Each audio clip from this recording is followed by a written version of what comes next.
আসসালামু আলাইকুম। আজকে একটা টিউটোরিয়াল হচ্ছে পিতা ও পুত্রের বয়সের সমষ্টি। পিতা পুত্রের বয়সের অঙ্ক। পিতা ও পুত্রের বয়সের সমষ্টি ৯৬ বছর। পিতার বয়স পুত্রের বয়সের ৩ গুণ হলে পিতার বয়স কত বছর? এখানে পিতা পুত্র বয়সের দুজনের বয়সই ৯৬ বছর দেওয়া আছে, যোগ করে দেওয়া আছে ৯৬ বছর। এখানে একটা সংখ্যা বলা আছে পিতার বয়স পুত্রের বয়সের ৩ গুণ। পুত্রের বয়স যা হবে তার ৩ গুণ হবে পিতার বয়স। ঠিক আছে, তাহলে আমরা মনে করি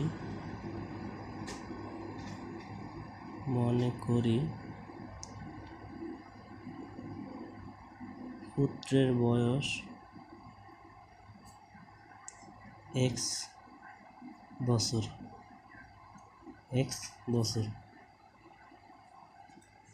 পিতার বয়স, পুত্রের বয়স যদি ১ বছর হয় তাহলে পিতার বয়স ৩ বছর। ৩x বছর। যেহেতু এখানে সমষ্টি দেওয়া ৯৬ বছর সমষ্টি, সেহেতু আমরা প্রশ্ন মতে অঙ্কটা করতে হবে। প্রশ্ন মতে পুত্রের বয়স পেলাম x বছর আর পিতার বয়স পেলাম 3x বছর, 3x বছর।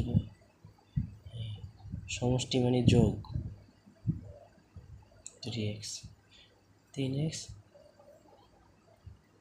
x সমান x প্লাস 3x সমান ৯৬ বছর,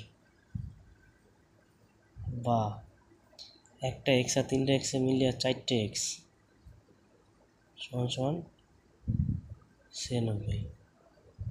বা আমরা x সমান এই x এর সাথে 4 গুণ আকারে আছে, এই 4 আমরা যদি সমানের ওই পাশে নেই তাহলে ভাগ আকারে যাবে।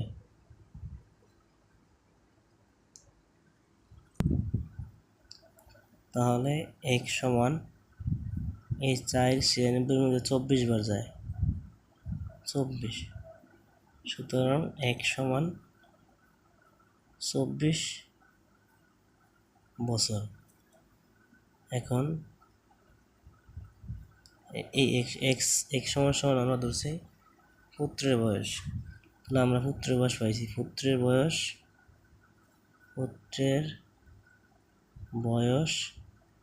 24 বছর। এখন পুত্রের বয়স যা হয় তার সাথে 3 গুণ, সেটা হলো পিতার বয়স। তাহলে পিতার বয়স